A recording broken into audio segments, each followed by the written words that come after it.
Justine Brooke over here with Creating the Difference. Are you guys ready to stop throwing gutter balls? Please. Stay tuned and watch this video. Give us a like and hit the subscribe button. First step you want to do to ensure you are not throwing any more gutter balls is to have the correct bowling ball weight. I have Jacob here to help visualize that for you guys. This is how you can test it at home. So first you want to take your dominant hand, whether you are right-handed or left-handed. Jacob here is right-handed. You want to take a bowling ball. This one here is an 11-pound bowling ball. You want to place it in that dominant hand. As you can see, he's kind of wobbly with it. He's showing very little effort to hold it, which means it is too light. So let's try a 14-pound bowling ball for him. Stick that arm. You gotta make sure you keep that elbow back, just kind of like you were setting up to throw a bowling ball. Let's put that 14-pound ball right there. That one looks pretty good. He's still a little wobbly with it, so it shows it's just a little bit too light. And you throw a 15, correct? Correct. Correct. So that 14-pound looks good, but the 15-pound looks even better because he's not wobbly with it. He's very strong with it. Yeah, so you can do this at home if you have a wider range of pounds to use. Otherwise, your Pro Shop operator can do this. Your Pro Shop operator can also help you get measured correctly. This includes pitches, span, grip size, thumb size, and this will help prevent any future injuries of ripping skin or even just flat out being able to hold on to the ball. And these will help you to not throw as many gutter balls. The second step you guys want to focus on to ensure you are not throwing any more gutter balls is your physical game. Right here, we're talking about timing. Jacob right here is doing a 4-step approach. As you can tell, a very good shot there. The difference between a 4-step and a 5-step is obviously not just the 1 step, but rather when that push away begins. So in that 4-step that you just saw, the push away began at his first step when his right foot moved. But when he does a 5-step, you guys will notice that the timing is different, where the first step and then the second step. The second step will then trigger the push away rather than the first step in a 4-step approach. Jacob, why do you like a 4-step rather than a 5-step? So I tend to have the problem with my 5-step to where I can't really match up my feet in my hand. So like I'll take my first step, I'll get halfway through the second or almost all the way down and then push out. Whereas on the 4-step, this push away is with the first step. It's kind of hard to mess that up. It just goes right with it. It's a lot smoother for me. And I also feel like that helps me get my hand into a better position because with my push away being so much later in the 5-step, that tends to make me here at the foul line. And then that makes me tend to pull down and really just spray and pray everywhere. So the 4-step helps me stay in better timing and get my hand in a better spot and overall just make better shots. The next thing you guys want to focus on when wanting to not throw any more gutter balls are drills. This one here is a foul line drill. You're just doing small swings. You're letting the ball just fall out of your hand. This drill is the shortest and the slowest drill. Your bowling ball should be going the slowest at all times. So Jacob, when you are doing a foul line drill, what do you focus on? So the main thing I focus on with this drill is my hand position and how I come out of the ball. So a big problem for me is I tend to really rotate and spin the ball. This drill is really good for helping you stay behind the ball and up the back and really not try to help the ball hook. The ball doesn't need any help hooking. This second drill here is what is called the swing and slide or the 1-step drill. We have Jacob right here. How you want to measure this is you want to take 1 full step forward and then a half step forward, and then you will turn around, and that is the length you should be for your 1-step drill. 1-step drill is very simple. You will start swinging and you will only take one step, or that is your slide step at the very end. See? Just like that.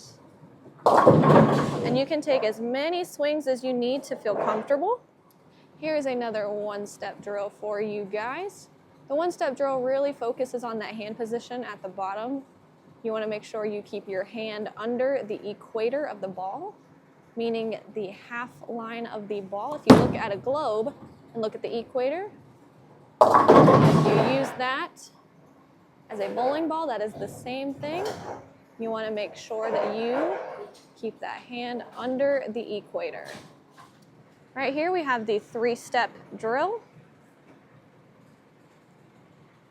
This helps you with your timing, as well as you might see some of the professionals on the men's tour doing this at any given stop that they might be at, because the lanes are a little too dry. Here is one more shot of the three-step drill. And wait until your swing is to your knee, and that is when you begin the first step. That would be your left foot if you are right-handed. All right, this next drill is what is called the grab and go. It's pretty self-explanatory. You're just grabbing your ball and you are going. You are not stopping to set up on the approach. Jacob, do you like the grab and go drill? So I like the grab and go drill a lot. The grab and go drill really puts everything together that you just did. It puts the no step, the swing and slide, or one step. It puts the three step all in one. And it makes everything that you just spent, let's say you did 20 shots each, that you probably just spent an hour working on in full time. So it's grab it. So your timing, hand position, targeting. It's all in one drill right there. The next step you want to focus on is your pre-shot routine. This is something that stays consistent throughout. As you can see, Jacob takes his CTD band pad and he wipes his ball off. He then takes his puff ball, puts a little bit on his thumb. He will then blow into his thumb hole. He then wipes his shoe off. He gets set up. This does not change in any of his shots, whether it be a strike ball, whether it be a spare ball. That does not change for him. The next thing we will be focusing on are your spares. As you can see, Jacob's got a CT spare ball, shooting at a 10 pin off of the full rack. Spares are very vital for your game, as these can win you any type of match, in league, in college, in high school, whatever level you are. That spare ball is a beauty. ctdbowling.com. Get yours today. See him shoot another one here. You want to make sure that you are staying consistent with your spares. Does not matter what pattern you're on, whether you're bowling league, on house, anything like that. That was a beautiful one. Good job, Jacob. How important are your spares? So there's a pretty common saying, strikes for show, spares for no, and I feel like that's actually very true. I've personally had multiple times where I have outstruck myself or outstruck my opponents, but I still lose because I miss every spare I leave. So spares are an extremely important. So I'm sure you've heard the debate back and forth. They're your team 8-bagger, team spares. I am team spares. 8-baggers can get you a big number, but when it comes down to it, sometimes an 8-bagger is just not an option. Do you need a spare ball? Absolutely, you need a spare ball. I used to shoot spares with my purple hammer when I was in college, and for a while in high school. And then recently I got tired of missing easy spares, so drilled me up a CTD spare ball, and I would say overall my spare shooting's been a lot better. Why do you need a spare ball? It takes the lane out of play. When you're throwing either a reactive ball or a urethane ball or whatever at a corner pin, at a 10 pin, there's always a chance for the ball to hook a little bit. No matter how flat you are with your hand, or if you throw a backup ball, you throw it really hard, there's always a chance for that ball to hook just a little bit. And that little bit is just enough for you to miss the spare completely. A spare ball doesn't do that. A spare ball goes dead straight, especially our CTD spare ball, dead straight. Haven't missed one that's hooked yet. Hasn't ever hooked past it. If I miss it, it's strictly my fault. The final focus point I want to talk to you guys about is your mental game. Mental game is extremely important in the sport of bowling, as I believe it is 90% mental game and about 10% of your physical game.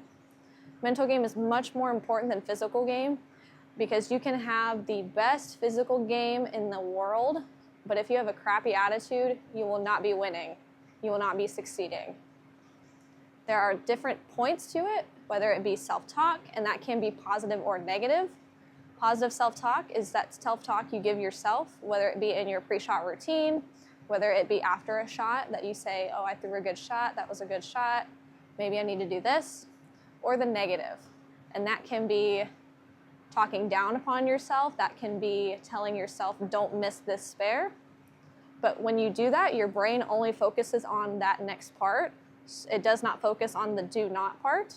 It only focuses on miss that spare, or don't pull it, don't miss left, don't miss right. That is what your brain focuses on. It focuses on that second part. On behalf of Jacob Miner, I am Justine Brookover, and this is how you do not need to throw any more gutter balls. If you have any questions, feel free to email help@ctdbowling.com. Go to ctdbowling.com to get your spare ball, get your CTD band pad. Again, Justine Brookover with Creating the Difference. Have a great day.